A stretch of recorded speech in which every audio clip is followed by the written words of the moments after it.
फसवणूक करणाऱ्या सांस्कृतिक मंत्र्यांचा धिक्कार असो.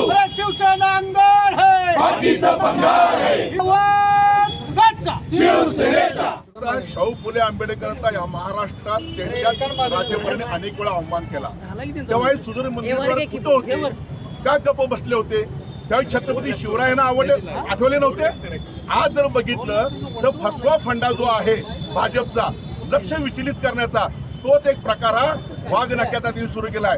ही वाघनके खोटी आहेत हे इंद्रजित सावंतांनी स्पष्ट करून दाखवलं आहे, पुराव्या दिशी दाखवलेला आहे. परंतु लोकांचं लक्ष विचलित करून जो बेरोजगारीचा प्रश्न आहे, विकासाचा प्रश्न आहे, महाराष्ट्रातले अनेक उद्योगधंदे गुजरातला गेले तो प्रश्न आहे, अनेक प्रश्न असेच महाराष्ट्रात प्रलंबित आहेत, तिकडे लक्ष नाही आहे. आणि लोकसभेला फटका बसलाय, विधानसभेत पुढचा फटका बसू नये म्हणून शिवाजी महाराजांमध्ये प्रेम उफाळून आणलं आहे.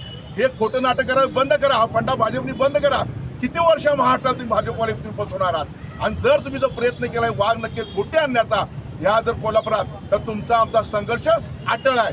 तुम्ही मुनगंटीवार तुम्ही तुमच्या मतदारसंघात असंच फसवून या महाराष्ट्र हारलेला हे विसरू नका. विधानसभेत सुद्धा तुमचं तेच होणार. मग तुम्ही वेगवेगळे शक्ती मार्ग बघा, कुठलेही मार्ग काढा, ठेकेदारांना पोहोचण्याचा मार्ग एकंदरीत व्यवस्थितपणे चालू आहे. आता बघा ना, पुरवणी याद्यात सुद्धा कोट्यवधी रुपये दिले आहेत. त्या ठेकेदारांना कामं मिळणार आहेत की नाही मिळणार आपल्याला माहित नाही, पण 10% 15% अलगद निघून गेले.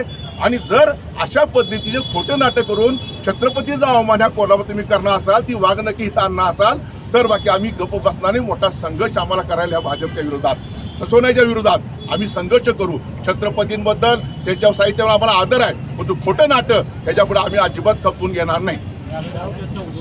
नाव 100% उजळवणार. त्यांनी धाडस करून दाखवावं कोल्हापुरात वाघ नक्की आणायची.